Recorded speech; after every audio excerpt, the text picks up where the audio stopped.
Dernière mise au point avant de se jeter à l'eau. Dans quelques heures, les artistes entreront en scène pour la première d'un spectacle inattendu. On travaille les souffles Une création encore toute fraîche, alors la tension monte. Là, ça fait 3 mois qu'on n'a pas été dans l'aquarium, donc retrouver nos repères dans cette petite boîte. La petite boîte, un aquarium géant que les deux acrobates, passionnés aussi d'apnée, ont imaginé comme théâtre d'une performance inouïe. On avait un peu ce rêve tous les deux aussi de voir ce que ça pouvait être le cirque dans l'eau. C'est vraiment grâce à Frédéric que j'ai découvert l'apnée.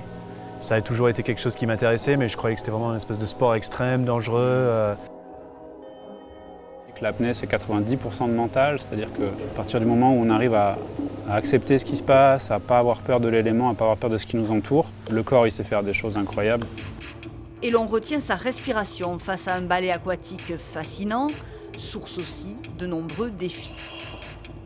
Et là, il a fallu qu'on apprenne à donner du rythme au spectacle, tout en en gardant un calme incroyable à l'intérieur, parce qu'on doit rester dans le vert en permanence. On a souvent parlé de cette zone verte, orange et rouge, qui est en fait notre rythme cardiaque. Si on rentre dans le rouge, quelque part, c'est la fin du spectacle.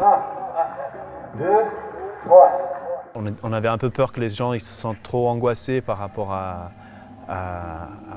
regarder quelqu'un qui se met en apnée, parce que ça peut être très fort comme sensation, quoi. Un des désirs vraiment forts, c'est que le spectateur sort avec l'envie d'aller nager, d'aller se baigner, d'aller se rapprocher de l'eau, quoi. Hypnotique, magique, comique et poétique, un spectacle d'une beauté à couper le souffle.